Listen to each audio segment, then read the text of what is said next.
Here I am, on a mostly deserted island, trekking my way towards the abandoned mansion. Hey, buddy. You want to help me? Yeah, come help me. I'm almost done.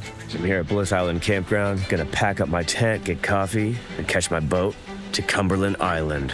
Let's go.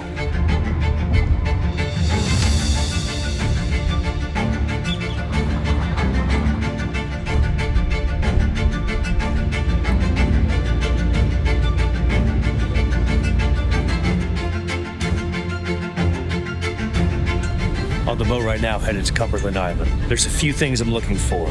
The abandoned mansion with the extremely crazy history, the wild horses that mysteriously got there, all of the crazy wildlife, and to see the island nature, maritime forest that's not impacted with a lot of people living there.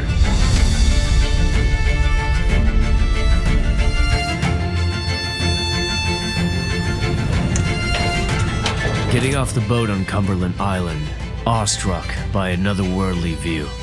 Wow. I couldn't believe this was on the Georgia coast. My first impressions of this island, like, wow. The size of these trees, the Spanish moss everywhere, palm trees everywhere, the wild horses just right here, and they have no worry.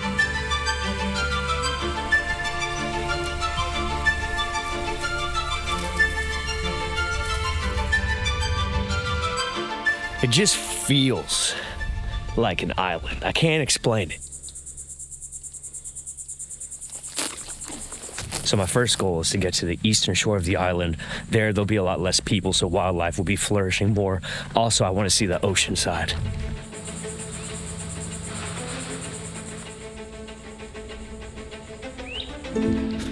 I'm taking Nightingale Trail to get to the beach side, and it's starting to feel a lot more like an island jungle. It is truly unlike anything I've ever seen before. And little did I know, taking this trail was the luckiest move I've ever made. Ancient woodland of the Isles, the purest form of old-growth forest I've ever seen.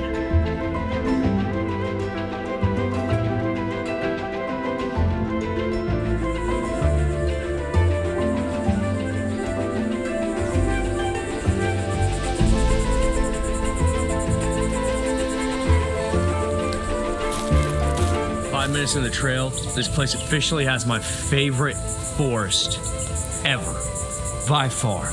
This nature, this old-growth forest is... words cannot describe how beautiful it is in person, and video does not do it justice.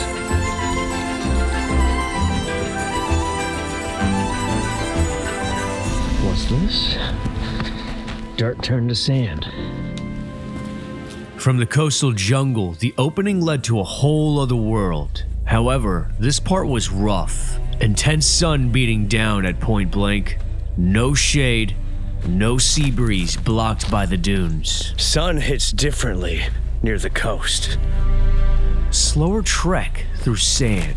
It felt like a desert. Unmotivating, through the mounds of brush laid more sand dunes without a beach in sight. I don't know.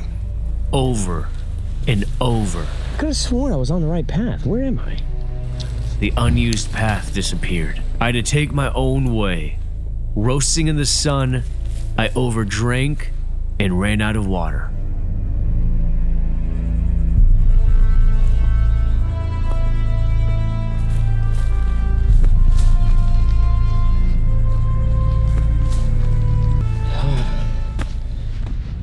There it is, baby.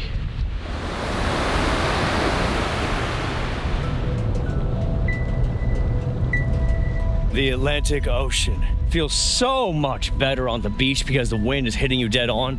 Those hills are dunes. We're covering the wind and it felt so much hotter. Cumberland Island, absolutely beautiful. Look at all of these shells. I'm gonna get this one and take it from my wife.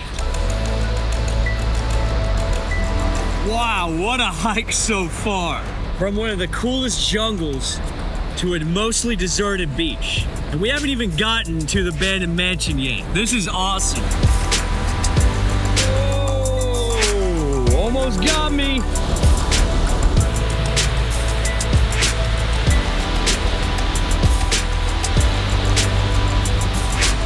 Being on a beach where there's barely any people hits way differently than being on a very inhabited beach. I mean, I love the beach. I love people. I love playing volleyball on the beach, but it's also a neat experience being one of the only people on a beach. Cumberland Island itself has a very deep, vast American history. First, there were the Timucua and Yamasee Native American tribes.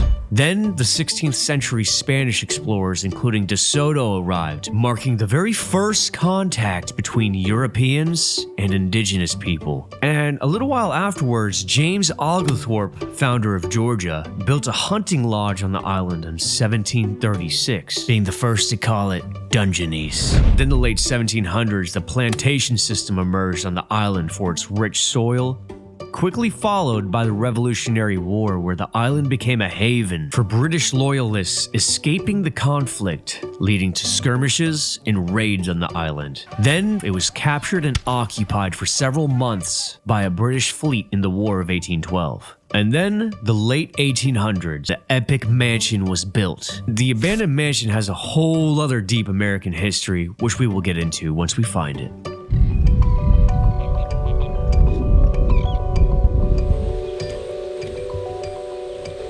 Heading towards the island mansion from the beach was a much easier boardwalk trail, showcasing palm trees and coastal maritime forests.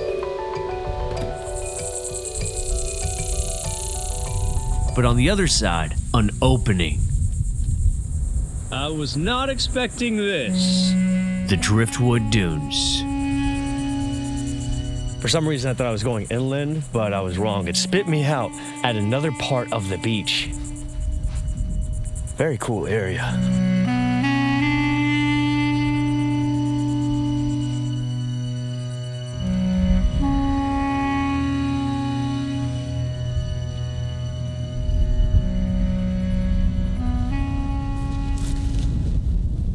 Much like a video game, Whoa. just through the marsh was yet another vast landscape change at the Salt Marsh Sanctuary.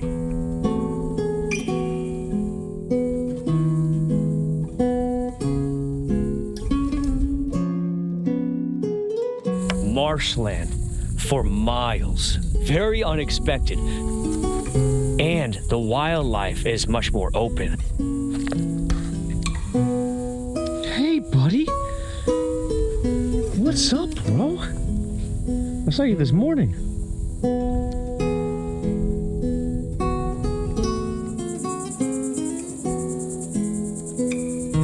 Wading birds and fiddler crabs are two common inhabitants of a muddy environment such as marshes. Both organisms play an important role for the wetland ecosystem.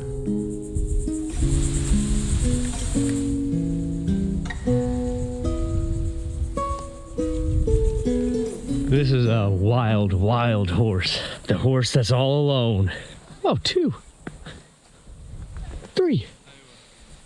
So me and my wife go to stables and we feed horses that are near our neighborhood all the time. Something I noticed compared to those horses and wild horses are not as friendly and loving and run up to us. The other horses would run up to us and be like so excited that we're there. These just like look at us and don't really want to have anything to do with us. Well, you gotta think, Tony, talking to myself, but these feral horses haven't been domesticated. And being on the island of wild horses is cool and all, but how did they get here? Subject to various mysteries and debates, the exact origin of these feral horses are uncertain. One theory suggests they're descendants of horses brought from Spanish explorers in the 16th century. Another theory, the colonial era by 18th century English settlers. And another theory that's a little bit of a stretch, but more common than you'd think in that area, is the shipwreck theory. Historical records show numerous shipwrecks off the coast of the Cumberland Island during the 19th century, and some say horses on board these ships might have swum ashore and established a population on the island. It's amazing that they've managed to survive for several decades without human intervention or consistent veterinary care.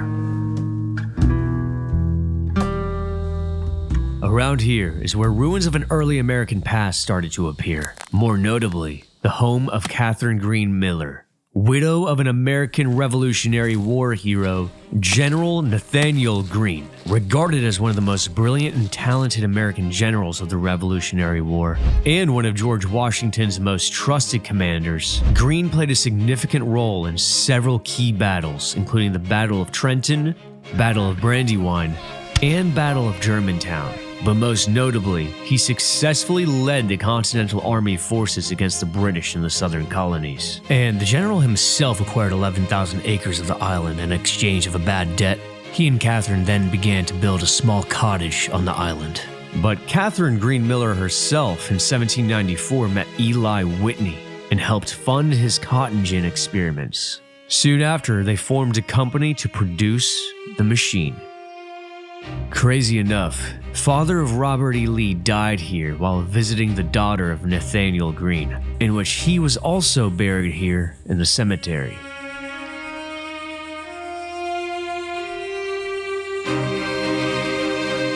Soon after, emblems of a bygone community started to appear. Historic ruins, more ruins, even more cooler ruins. Hey, sorry guys, don't mean to barge in. And I think the Whopping Willow. Look at this beautiful monster. Just a work of art.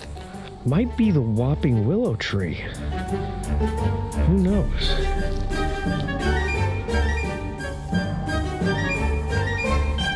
The roots are like on the ground. They're like its tentacles.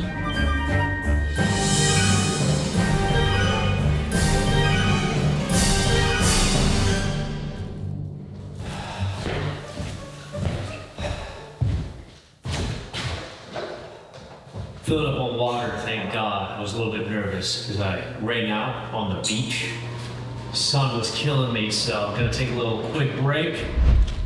The last path to the abandoned mansion. And how all these people drank water on the island at the time was this water fountain here from 1896. Well, this is the ruins, the remainings from the water tower back at that time. Just the foundation part. Here was the area used by staff and servants of the Carnegie family, which includes the Grange where the family's tutor lived. Right now there's just like a lot of ruins, but they're still pretty... Oh my gosh. Insane. And it's just the horses are just like right in front of it, like, hey.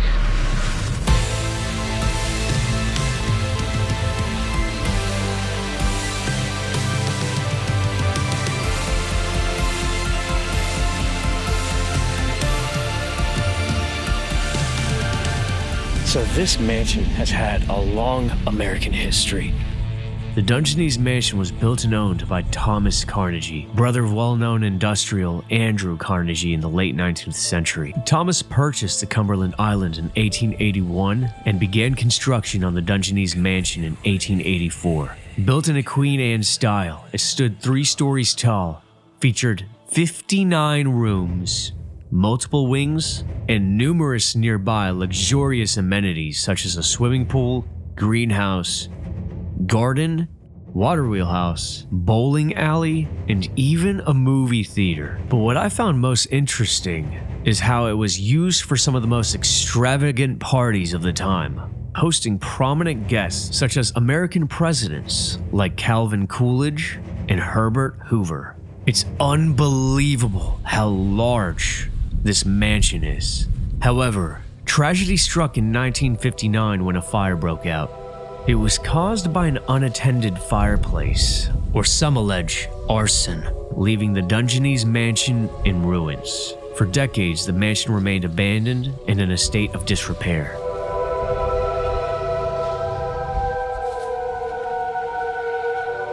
But despite its dilapidated state, the mansion continued to attract visitors and served as a picturesque reminder of Cumberland's intriguing past.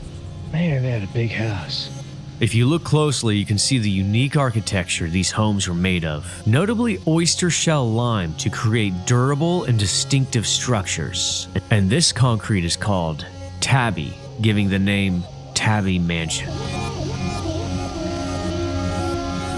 Hey, horse, how you doing? This is my road too. What an amazing mansion. You got the horses, you got the mansion, you got this horse who's walking after me too. You got the jungle at the beginning, you got the sand dunes, then you had the beach, the Driftwood sand dune area, the vast marshes. But I am late to my boat. Gotta start running right now.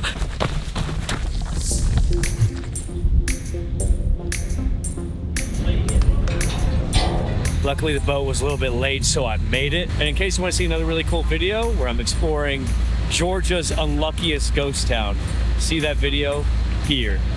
Thank you for watching. Have a blessed day.